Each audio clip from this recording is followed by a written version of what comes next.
ಸ್ನೇಹಿತರೆ, ಮೀಡಿಯಾ ಮಾಸ್ಟರ್ಸ್ಗೆ ಸ್ವಾಗತ ಸುಸ್ವಾಗತ. ಗೆಳೆಯರೆ, ನಿಮ್ಮೆಲ್ಲರಿಗೂ ಶುಭಕೃತ ನಾಮ ಸಂವತ್ಸರದ ಶುಭಾಶಯಗಳು. ಇವತ್ತು ಯುಗಾದಿ, ಭಾರತೀಯರಿಗೆ ಹೊಸ ವರ್ಷ. ವಸಂತ ಋತುವಿನ ಆರಂಭದೊಂದಿಗೆ ಎಲ್ಲವೂ ಹೊಸದಾಗಿ, ನಮ್ಮೆಲ್ಲ ಹಳೆಯ ಕಷ್ಟ, ನೋವು, ನಿರಾಸೆಗಳು ಮರೆಯಾಗಿ ಹೊಸ ಶುಭವು ಎಲ್ಲೆಡೆ ಹರಡಲಿ ಅಂತ ಹಾರೈಸೋಣ. ಚೈತ್ರ ಶುದ್ಧ ಪಾಡ್ಯದ ದಿನವನ್ನ ನಾವು ಯುಗಾದಿ ಅಂದ್ರೆ ಹೊಸ ಯುಗದ ಆದಿ ಅಂತ ಆಚರಿಸ್ತೀವಲ್ಲ, ಅದರ ಹಿಂದೆ ಪೌರಾಣಿಕ, ಐತಿಹಾಸಿಕ ಹಾಗೂ ವೈಜ್ಞಾನಿಕ ಹಿನ್ನೆಲೆ ಕೂಡ ಇದೆ. ನಿಮಗೆ ಗೊತ್ತಲ್ಲ, ನಾವು ಅಂದ್ರೆ ಭಾರತೀಯರು ಕೇವಲ ಕ್ಯಾಲೆಂಡರ್ ಬದಲಾಗತ್ತೆ ಅನ್ನೋ ಕಾರಣಕ್ಕೋ ಅಥವಾ ಯಾರೋ ಹುಟ್ಟಿದ್ರು ಮತ್ತಿನ್ಯಾರೋ ಸಾವಿಗೀಡಾದ್ರು ಅನ್ನೋ ಕಾರಣಕ್ಕೋ ಹಬ್ಬಗಳನ್ನು ಆಚರಿಸುವುದಿಲ್ಲ. ಭಾರತದ ಪುರಾತನ ಆಚರಣೆಗಳು ಪ್ರಕೃತಿಯ ಜೊತೆಗೆ ತಳಕು ಹಾಕೊಂಡಿವೆ. ಮೊನ್ನೆ ಯಾರೋ ಹಿಂದೂ ಧರ್ಮ ಅಂದ್ರೆ ಏನು ಅನ್ನೋ ಪ್ರಶ್ನೆ ಕೇಳ್ತಾ ಇದ್ರು. ಸಮಾಜದ ಜೊತೆಗೆ ಪ್ರಕೃತಿಯ ಜೊತೆಗೆ ಸಹಬಾಳ್ವೆ ಮಾಡ್ತಾ, ಎಲ್ಲರನ್ನೂ ಪ್ರೀತಿಸ್ತಾ, ಎಲ್ಲವನ್ನೂ ಒಳಗೊಳ್ತಾ, ಪ್ರತಿಕ್ಷಣವೂ ಹೊಸದನ್ನು ರೂಢಿಸ್ಕೊಳ್ತಾ, ಬದಲಾವಣೆ ಅನ್ನೋದು ಜಗದ ನಿಯಮ ಅನ್ನೋದನ್ನ ಅರ್ಥ ಮಾಡ್ಕೊಳ್ತಾ, ಒಳಿತನ್ನ ಬಿಡದೆ ಕೆಡುಕನ್ನ ಮಾಡದೆ, ಸರ್ವೇ ವಿಶ್ವ ಸುಖಿನೋ ಭವಂತು ಅಂತ ಹೇಳ್ತಾ ನಾವು ಬದುಕ್ತಾ, ನಮ್ಮ ಜೊತೆಗಿರುವ ಪ್ರತಿಯೊಂದನ್ನು ಬದುಕೋ ಹಾಗೆ ನೋಡ್ಕೊಳ್ತಾ, ವಿಜ್ಞಾನದ ಜೊತೆಗೆ ನಡ್ಕೊಂಡು ಹೋಗೋದಿದೆಯಲ್ಲ, ಅದೇ ಭಾರತೀಯ ಧರ್ಮ ಹಾಗೂ ಹಿಂದೂ ಧರ್ಮ. ನಮ್ಮ ಧರ್ಮ ಅನ್ನೋದು ಒಂದು ಜೀವನ ಪದ್ಧತಿ, ಅದು ಆರಾಧನೆಯ ಪದ್ಧತಿ ಅಲ್ಲ. ಆರಾಧನಾ ಪದ್ಧತಿಯನ್ನ ರಿಲಿಜಿಯನ್ ಅಂತ ಕರೀತಾರೆ, ಅದು ಮತ, ಧರ್ಮ ಅಲ್ಲ. ಹೀಗಾಗಿ ಭಾರತೀಯರು ಯಾವತ್ತೂ ಕೂಡ ಪ್ರಕೃತಿಯ ಜೊತೆಗೆ, ಪ್ರಕೃತಿಯನ್ನು ಆರಾಧಿಸ್ತಾ, ವಿಜ್ಞಾನದ ಜೊತೆಗೆ ನಡೀತಾ, ಅದರ ಪ್ರತಿ ಬದಲಾವಣೆಯನ್ನು ತಮ್ಮ ಬದುಕಿಗೆ ಅಳವಡಿಸಿಕೊಳ್ತಾ, ಅದರ ಜೊತೆಗೆ ಬೆಳೀತಾ ಬಂದವರು. ಹೀಗಾಗಿ ವಸಂತದ ಹೊಸ ಚಿಗುರು, ಕೋಗಿಲೆಯ ಸಂತೋಷದ ಗಾನ, ಬದಲಾಗುವ ಪ್ರಕೃತಿ, ಇವೆಲ್ಲ ಕೂಡ ನಮಗೆ ಹೊಸ ಬದುಕನ್ನು ನೀಡುತ್ತವೆ ಅನ್ನೋ ಕಾರಣಕ್ಕೆ ನಾವು ಅದನ್ನ ಹೊಸ ವರ್ಷದ ಆರಂಭ ಅಂತ ಭಾವಿಸ್ತೀವಿ ಮತ್ತು ಪ್ರಕೃತಿಗೆ ಕೃತಜ್ಞತೆಯನ್ನ ಹೇಳೋದಕ್ಕೆ ಅವತ್ತು ಹಬ್ಬವನ್ನು ಆಚರಿಸ್ತೀವಿ.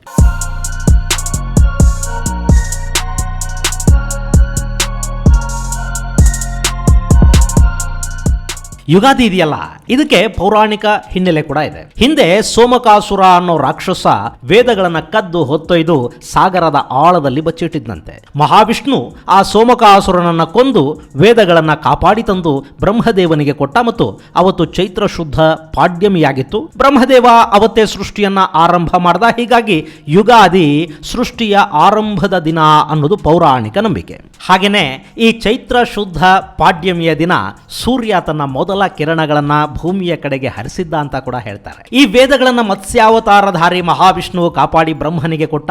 ಬ್ರಹ್ಮ ಸೃಷ್ಟಿಯನ್ನ ಆರಂಭ ಮಾಡಿದ್ದ ಅನ್ನೋ ಕಥೆ ಇದೆಯಲ್ಲ, ಇದು ಭೂಮಿಯ ಉಗಮ ಮತ್ತು ಇಲ್ಲಿ ಜೀವರಾಶಿಗಳು ಹುಟ್ಟಿದ ವಿಜ್ಞಾನದ ಕಥೆ ಅನ್ನೋದನ್ನ ಈ ಹಿಂದೆ ದಶಾವತಾರದ ಬಗ್ಗೆ ಒಂದು ವಿಡಿಯೋದಲ್ಲಿ ನಿಮಗೆ ಹೇಳಿದ್ದೆ. ನಮ್ಮಲ್ಲಿ ವಿಜ್ಞಾನವನ್ನ ಸಾಮಾನ್ಯರಿಗೆ ಕೂಡ ಅರ್ಥವಾಗುವ ಹಾಗೆ ಸರಳವಾಗಿ ಮತ್ತು ಸುಂದರವಾಗಿ ಇಂಥ ಸಾಕಷ್ಟು ಕಥೆಗಳ ರೂಪದಲ್ಲಿ ಹೇಳಿದ್ದಾರೆ. ಹಾಗೇನೆ ಶ್ರೀರಾಮಚಂದ್ರ ರಾವಣನನ್ನ ಸಂಹಾರ ಮಾಡಿ ಅಯೋಧ್ಯೆಗೆ ಆಗಮಿಸಿದ ದಿನ ಯುಗಾದಿ ಆಗಿತ್ತು ಅಂತ ಹೇಳ್ತಾರೆ. ಅಂದ್ರೆ ದುಷ್ಟ ಸಂಹಾರ ಅಥವಾ ಕೆಟ್ಟ ದಿನಗಳನ್ನು ಮುಗಿಸಿ ಶ್ರೀರಾಮಚಂದ್ರ ಮತ್ತೆ ತನ್ನ ಸಾಮ್ರಾಜ್ಯಕ್ಕೆ ಮರಳಿದ ದಿನ ಯುಗಾದಿ. ಅಲ್ಲಿಗೆ ಯುಗಾದಿಯ ನಂತರ ನಮ್ಮ ಹಳೆಯ ಕಷ್ಟಗಳು ದೂರಾಗಿ ಮುಂದಿನ ದಿನಗಳು ಸುಖಮಯವಾಗಲಿ ಅನ್ನೋ ಸಣ್ಣ ಆಸೆ ನಮ್ಮದು. ಹಾಗೇನೆ ವೈಜ್ಞಾನಿಕವಾಗಿ ನಾವು ಯುಗಾದಿಯನ್ನು ನೋಡಿದಾಗ ವಸಂತ ಋತುವಿನ ಆರಂಭದ ಕಾಲ ಈ ಯುಗಾದಿ ಆಗುತ್ತೆ. ನಮ್ಮಲ್ಲಿ ಪ್ರತಿ 2 ತಿಂಗಳುಗಳ ಕಾಲಾವಧಿಗೆ ಒಂದರಂತೆ 6 ಋತುಗಳನ್ನು ನಿರ್ಣಯ ಮಾಡಿದ್ದಾರೆ. ಸಾಮಾನ್ಯವಾಗಿ ಶಿಶಿರ, ವಸಂತ, ಗ್ರೀಷ್ಮ ಋತುಗಳು ಉತ್ತರಾಯಣಕ್ಕೂ, ವರ್ಷ, ಶರತ್, ಹೇಮಂತ ಋತುಗಳು ದಕ್ಷಿಣಾಯಣಕ್ಕೂ, ಹೀಗೆ ಶುಕ್ಲ ಪಕ್ಷದಿಂದ ಅಮಾವಾಸ್ಯೆಯವರೆಗೆ ಕಾಲಗಣನೆಯನ್ನ ಮಾಡುವ ಋತು ವಿಭಾಗಕ್ಕೆ ಚಾಂದ್ರ ಋತುಗಳು ಅಂತ ಕರೀತಾರೆ. ನಮ್ಮ ಜೀವನ ಕ್ರಮ ಏನಿದೆ ಅದು ರೂಪಿತವಾಗಿರೋದೇ ಈ ವಸಂತದಿಂದ ಶಿಶಿರ ಋತುವಿನವರೆಗಿನ ಬದಲಾವಣೆಗಳ ಆಧಾರದ ಮೇಲೆ. ಇನ್ನು ಈ ಋತುಗಳನ್ನ ಹೇಗೆ ನಿರ್ಣಯ ಮಾಡಿದ್ರು ಅಂದ್ರೆ, ಸೂರ್ಯನ ಪಥ ಚಲನೆಯಿಂದ ಪ್ರಕೃತಿಯಲ್ಲಿ ಪರಿವರ್ತನೆ ಆಗುತ್ತೆ. ಈ ಪ್ರಕೃತಿಯ ಪರಿವರ್ತನಾ ಪ್ರವೃತ್ತಿ ಏನಿದೆ ಅದನ್ನ ಋತುಗಳು ಅಂತ ಕರೆದ್ರು. ಒಂದು ವರ್ಷದ ಅವಧಿಯಲ್ಲಿ 2 ಮಾಸಗಳಿಗೆ ಒಂದರಂತೆ, ಅಂದ್ರೆ 2 ಮಾಸಗಳಿಗೆ ಒಂದು ಋತು ಇರುತ್ತೆ. ಇನ್ನು ಈ ವಸಂತ ಋತುವಿನ ಕಾಲ ಇದೆಯಲ್ಲ, ಆಗ ಸೂರ್ಯ ಮತ್ತು ಚಂದ್ರ ಇಬ್ಬರು ಕೂಡ ಪೂರ್ಣ ಪ್ರಮಾಣದಲ್ಲಿ ಭೂಮಿಗೆ ಪ್ರಕಾಶವನ್ನು ಕೊಡ್ತಾರೆ. ಆಕಾಶ ಶುಭ್ರವಾಗಿರುತ್ತೆ, ಗಿಡ ಮರಗಳು ಅರಳಿ ಕಂಗೊಳಿಸುವ ಕಾಲ ಇದು. ವಸಂತ ಋತುವಿನ ಸಮಯದಲ್ಲಿ ಜೀವರಾಶಿಗಳಿಗೆ ವಿಷಯಾಸಕ್ತಿ, ವ್ಯಾಮೋಹ ವೃದ್ಧಿ ಆಗುತ್ತೆ. ಇದು ಬದುಕಿಗೆ ಒಂದು ಹೊಸ ಚೈತನ್ಯವನ್ನ ಕೊಡೋ ಕಾಲ. ಹೀಗಾಗಿ ವಸಂತ ಋತುವಿಗೆ ಅತ್ಯಂತ ಮಹತ್ವ ಇದೆ. ಆ ವಸಂತ ಋತುವಿನ ಆರಂಭದ ಕಾಲವನ್ನ ಅಂದ್ರೆ ಬದುಕಿನ ಉತ್ಸಾಹವನ್ನ ವೃದ್ಧಿ ಮಾಡುವ ಆರಂಭದ ಕಾಲ ಏನಿದೆ ಅದನ್ನ ಹೊಸ ವರ್ಷದ ಆಚರಣೆ ಅಥವಾ ಯುಗಾದಿ ಅಂತ ಕರಿತೀವಿ. ಇದು ಯುಗಾದಿಯ ವೈಜ್ಞಾನಿಕ ಹಿನ್ನೆಲೆ.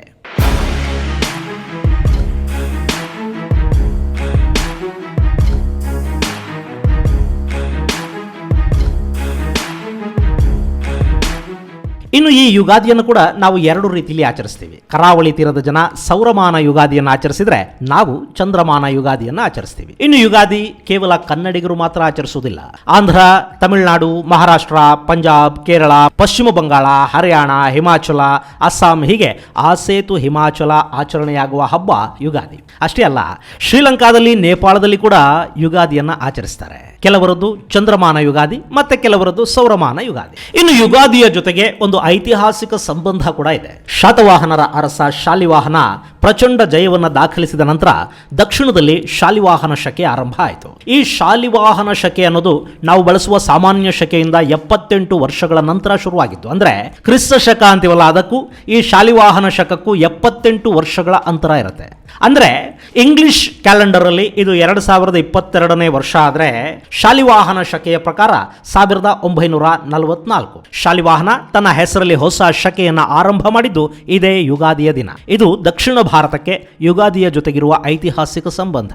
ಗೆಳೆಯರೆ, ಇಂಗ್ಲಿಷ್ ಶಿಕ್ಷಣ ವ್ಯವಸ್ಥೆ ಇದೆಯಲ್ಲ, ಅದು ಹೇಗಿದೆ ಅಂದ್ರೆ ನಮ್ಮ ಸಂಪ್ರದಾಯಗಳು, ಆಚರಣೆಗಳು, ವಿಜ್ಞಾನ ಎಲ್ಲವನ್ನೂ ಕೂಡ ನಮ್ಮಿಂದ ಈಗಾಗಲೇ ಕಿತ್ಕೊಂಡಾಗಿದೆ. ಈಗ ನಮ್ಮಲ್ಲಿ ಎಷ್ಟು ಜನಕ್ಕೆ ಚೈತ್ರ ವೈಶಾಖಗಳು, ಪಾಡ್ಯ ಬಿದಿಗೆಗಳನ್ನ ಹೇಳೋದಕ್ಕೆ ಬರುತ್ತೆ? ನಮ್ಮ ಹಳ್ಳಿಗಳಲ್ಲಿ ಏನು ಓದದ ನೀವು ಯಾರನ್ನ ಅನಕ್ಷರಸ್ಥರು ಅಂತ ಕರಿತೀರಿ ಅಂಥವ್ರು ಕೂಡ ಒಂದು ಕಾಲದಲ್ಲಿ ಮಳೆ ಯಾವಾಗ ಬರುತ್ತೆ, ಅದು ಯಾವ ನಕ್ಷತ್ರದ ಮಳೆ ಅನ್ನೋದನ್ನ ನಿಖರವಾಗಿ ಹೇಳ್ತಾ ಇದ್ರು. ಕುರಿ ಕಾಯೋದಕ್ಕೆ ಹೋಗ್ತಾ ಇದ್ದವರು ಜೈಮಿನಿ ಭಾರತವನ್ನ, ರನ್ನನ ಗದಾಯುದ್ಧವನ್ನ ಸಂಪೂರ್ಣವಾಗಿ ಬಾಯಲ್ಲಿ ಹೇಳ್ತಾ ಇದ್ದದನ್ನು ನಾನು ಕೇಳಿದ್ದೀನಿ. ಇವತ್ತು ನಮ್ಮ ಶಿಕ್ಷಣ ಇದೆಲ್ಲದರಿಂದ ಕೂಡ ನಮ್ಮನ್ನು ದೂರ ಮಾಡಿದೆ. ಹಾಗಂತ ನಾವೇನು ಆಧುನಿಕ ವಿಜ್ಞಾನದ ವಿಷಯದಲ್ಲಿ ತುಂಬಾ ಸುಶಿಕ್ಷಿತರಾಗಿಬಿಟ್ಟಿದೀವಿ ಅಂತನೂ ಅಲ್ಲ. ಒಂಥರ ನಾ ಘರ್ಕ ನಾ ಘಾಟ್ಕ ಅಂತಾರಲ್ಲ, ಹಾಗಾಗಿದೆ ನಮ್ಮ ಪರಿಸ್ಥಿತಿ. ನಮ್ಮದನ್ನು ಬಿಟ್ವಿ, ಬೇರೆಯದ್ದು ನಮಗೆ ಒಗ್ಗಲಿಲ್ಲ. ಇದು ನಮ್ಮ ಪರಿಸ್ಥಿತಿ. ಅದಿರಲಿ, ನಮ್ಮಲ್ಲಿ ಸಂವತ್ಸರಗಳ ಪರಿಕಲ್ಪನೆ ಇದೆ ಮತ್ತು 60 ಸಂವತ್ಸರಗಳನ್ನು ಹೆಸರಿಸಲಾಗಿದೆ. ಪ್ರತಿ ವರ್ಷವನ್ನ ಒಂದೊಂದು ಸಂವತ್ಸರದ ಹೆಸರಲ್ಲಿ ಗುರುತಿಸ್ತಾರೆ. ಹಾಗೆ ಈ ಬಾರಿ ಬಂದಿರೋದು ಶುಭಕೃತ ನಾಮ ಸಂವತ್ಸರ. ಇದು ಸಂವತ್ಸರಗಳ ಪಟ್ಟಿಯಲ್ಲಿ 36ನೆಯ ಸಂವತ್ಸರ. ಈ ಸಂವತ್ಸರಗಳು ಪ್ರಭವದಿಂದ ಆರಂಭಗೊಂಡು ಅಕ್ಷಯಕ್ಕೆ 60 ಸಂವತ್ಸರಗಳಾಗತ್ವೆ. ಹಾಗೆ ಮತ್ತೆ ಪ್ರಭವದಿಂದ ಹೊಸ ಚಕ್ರ ಆರಂಭ ಆಗುತ್ತೆ. ಸೊ ಇದು ಶುಭಕೃತ ನಾಮ ಸಂವತ್ಸರ. ಶಾಲಿವಾಹನ ಶಕೆ 1944 ಅನ್ನೋದು ದಕ್ಷಿಣ ಭಾರತದ ಹಿಂದೂ ಪಂಚಾಂಗದ ಲೆಕ್ಕ. ಇನ್ನು ಯುಗಾದಿಯ ಆಚರಣೆ ಕೂಡ ವಿಶಿಷ್ಟವಾಗೇ ಇರುತ್ತೆ. ಸಂಕ್ರಾಂತಿಯಲ್ಲಿ ಎಳ್ಳು ಬೆಲ್ಲ ಹಂಚಿದ ಹಾಗೆ ಯುಗಾದಿಯಲ್ಲಿ ಬೇವು ಬೆಲ್ಲ ಕೊಡ್ತಾರೆ. ಕತ್ತಲು ಮತ್ತು ಬೆಳಕು ಇದ್ದ ಹಾಗೆ ಕಷ್ಟ ಮತ್ತು ಸುಖಗಳು ಕೂಡ ಮನುಷ್ಯನಿಗೆ ಬರುತ್ತವೆ. ಕತ್ತಲು ನೋಡದವನು ಬೆಳಕನ್ನ ಆನಂದಿಸಲಾರ, ಹಾಗೆಯೇ ಕಷ್ಟಗಳ ಅರಿವಿಲ್ಲದವನಿಗೆ ಸುಖದ ಅನುಭವವಾಗೋದಕ್ಕೆ ಸಾಧ್ಯನೇ ಇಲ್ಲ. ಕಹಿಯುಂಡವನಿಗೆ ಮಾತ್ರ ಸಿಹಿಯ ಅಮೃತತ್ವ ಅನುಭವಕ್ಕೆ ಬರುವುದಕ್ಕೆ ಸಾಧ್ಯ. ಈ ಅತಿ ದೊಡ್ಡ ಜೀವನದ ಪಾಠವನ್ನ ಬೇವು ಮತ್ತು ಬೆಲ್ಲ ಕೊಡೋದ್ರೊಂದಿಗೆ ಕಷ್ಟ ಸುಖ ಎರಡನ್ನೂ ಜೊತೆ ಜೊತೆಯಾಗಿ ಸಮಚಿತ್ತದಿಂದ ಅನುಭವಿಸೋಣ.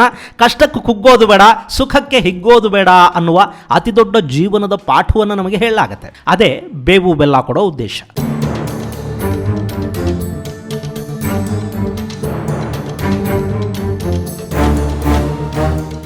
ಹಾಗೇನೆ ಬೇವಿದೆಯಲ್ಲ, ಇದು ಅತ್ಯಂತ ಆರೋಗ್ಯದಾಯಕ, ರೋಗ ನಿರೋಧಕ ಶಕ್ತಿಯನ್ನು ಹೊಂದಿರುವ ಸಂಜೀವಿನಿ ಅನ್ನೋದು ವೈದ್ಯಕೀಯ ವಿಜ್ಞಾನದ ಮೂಲಕ ಸಾಬೀತಾಗಿರೋ ವಿಷಯ. ಹೀಗಾಗಿ ಬೇವನ್ನ ಸ್ವೀಕರಿಸೋದು ಔಷಧ ಪ್ರಾಯ ಕೂಡ. ಇನ್ನು ಬೇವು ಬೆಲ್ಲ ಸ್ವೀಕರಿಸುವಾಗ ಒಂದು ಶ್ಲೋಕ ಕೂಡ ಹೇಳ್ತಾ ಇದ್ರು, ಶತಾಯು ವಜ್ರದೇಹಾಯ ಸರ್ವಸಂಪತ್ಕರಾಯ ಚ ಸರ್ವಾರಿಷ್ಟ ವಿನಾಶಾಯ ನಿಂಬಕಂ ದಳಭಕ್ಷಣಂ ಅಂತ. ಅಂದ್ರೆ 100 ವರ್ಷಗಳ ಆಯುಷ್ಯ, ಸದೃಢ ಆರೋಗ್ಯ, ಸಕಲ ಸಂಪತ್ತುಗಳ ಪ್ರಾಪ್ತಿಗಾಗಿ, ಸಕಲ ಅರಿಷ್ಟ ನಿವಾರಣೆಗಾಗಿ ಬೇವು ಬೆಲ್ಲವನ್ನ ಸೇವನೆ ಮಾಡ್ತೀನಿ ಅಂತ ಅರ್ಥ. ಇನ್ನು ಯುಗಾದಿಯ ಸಂಪ್ರದಾಯದಲ್ಲಿ ಪಂಚಾಂಗ ಶ್ರವಣ ಅನ್ನೋದು ಕೂಡ ಒಂದಿದೆ.